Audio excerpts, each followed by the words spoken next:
Happy Friday! Magte-10 ng umaga, no? Opening tayo ngayon dito sa Tokoyadon. Tapos maya-maya, susunduin natin si Pixar sa school. Para, naman tawag doon, hindi na natin siya dadalhin dito sa San Pedro. Ginawa ko ng opening. Para pag sundo, nandun na lang kami sa area, no? Kasi minsan, pag isasama ko siya dito sa San Pedro after school, tapos medyo gagabihin ako, kawawa rin naman siya, no? Pagod na. Galing galing school early in the morning, tapos susunduin ko, idadamay ko pa pumunta rito sa San Pedro. So medyo ngarag na siya, no? Though Friday ngayon, weekend bukas, pero mas maigi na yung ganito, no? Pero paminsan-minsan gagawin din natin yun, no? Pag talaga. Pero ngayon may option naman tayong gawin ito, kaya eto tayo. So nandito na tayo sa area, no? Again, magche-check tayo ng store, mag-aayos tayo ng ibang mga requirements kasi alam niyo po dito sa gantong business, no, ngayon ako natututo. Ang dami pa palang mga kailangan natin i-accomplish, like yung mga sanitary permit, business permit, water testing. So iniisa-isa natin yun, no, dahan-dahan. So hindi yung sa kunwari lang, bigyan ko kayong example. Yung sa sanitary permit, hindi lang basta yung mga kailangan ng munisipyo, pati sa mga staff mo, hinihingi nila yung health card nila, kung updated ba yung health card nila or hindi. So for some reason hindi ko alam anong kinalaman nun, pero kailangan natin sundin. Morning. Check lang. Sige. Okay na? Sige. Sige lang. Okay na. Salamat. Ayun. Nag-check sila. Good yun, no? Sana consistent pa sila ng gano'n. Kasi usually, di ba, pag tumagal na, nile-let go na lang nila. So, okay. So, again, no, yun nga, no, mag-aasikaso rin tayo ng mga ibang requirements. Tsaka si SM mismo, meron din silang standards na kailangan natin sundin.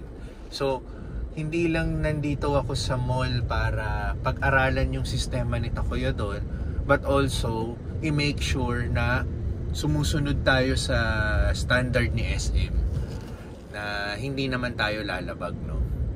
So, okay. I-check natin yung store. Okay.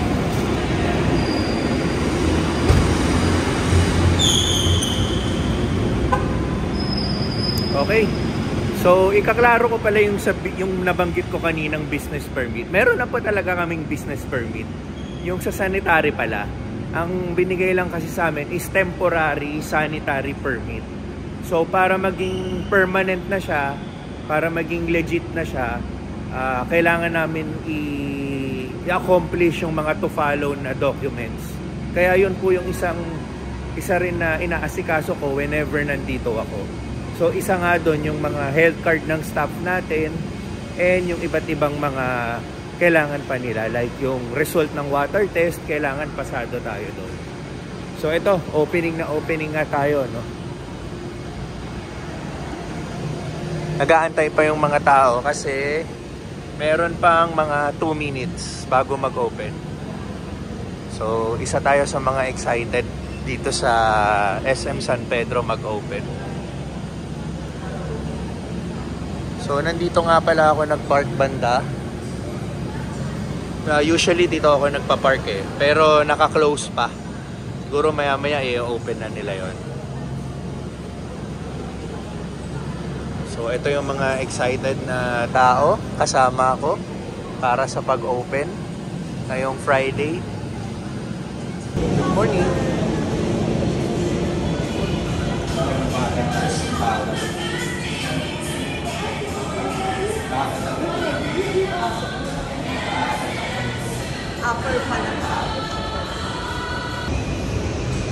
So ito yung sinasabi natin, no?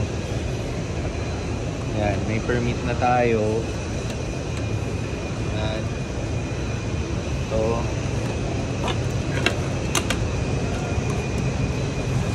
Tapos Ito, BIR.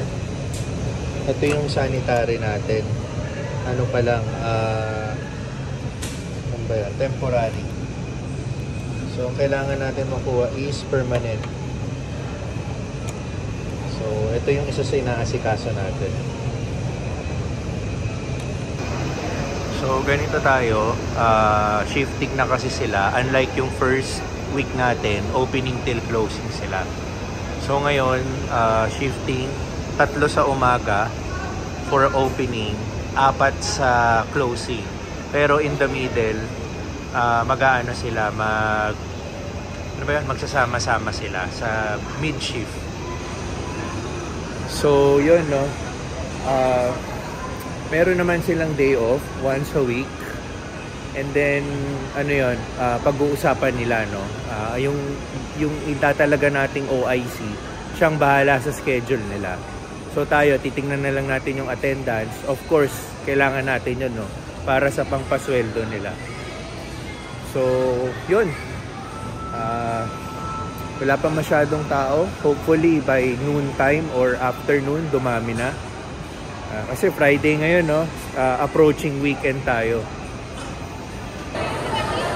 Meron na nga palang Christmas tree dito sa SM San Pedro. Ito po ang Christmas tree dito.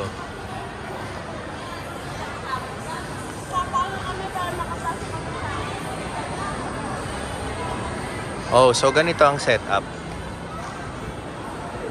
Yan. So kung yung isang vlog ko, nakita nyo yung setup sa SM South Mall, ganito lang po sa SM San Pedro.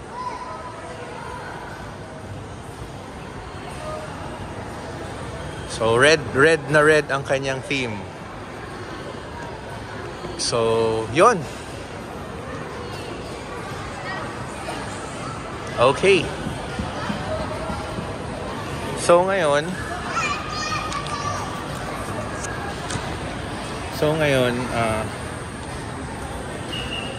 akala ko hindi nagre-record. Pupunta po tayo sa labas, sa harap. May mga ano kasi dito, di ba? Marami pong mga eskwelahan sa harap. Tapos, since may mga eskwelahan sa harap, marami rin mga nagpiprint, naglalaminate.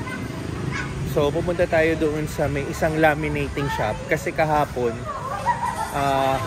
may pumunta sa store natin, nagtatanong kung meron na daw ba tayong supplier ng itlog. So, curious lang tayo, makikipag-usap tayo.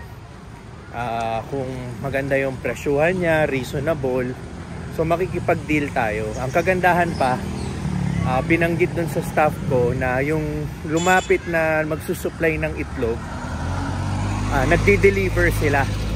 So hindi na kailangan pumunta ng staff natin para ano. So dito yon, medyo familiar ako sa lugar kasi nung last week may pinalaminate ako dito. So ito yung SM Center. Ayan po yung SM Center. Dito tayo. Parang eskinita. Excuse me. Ayan dito. Puntahan natin.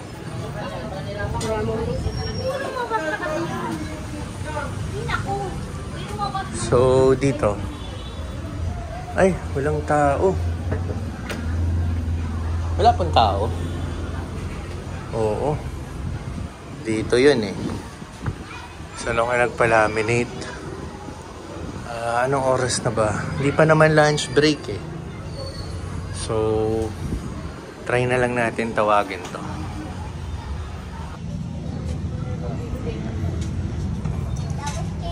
Okay.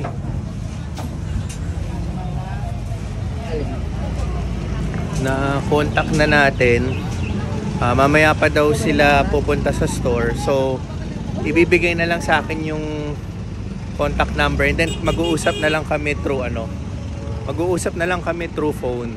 So, doon na lang ako makikipag-deal kung reasonable yung price niya. So, sana okay, no? Para at least kahit papano fix na tayo when it comes to itlog. So, ngayon, ganito kainit. Ayan. Balik na tayo sa store.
Thank you.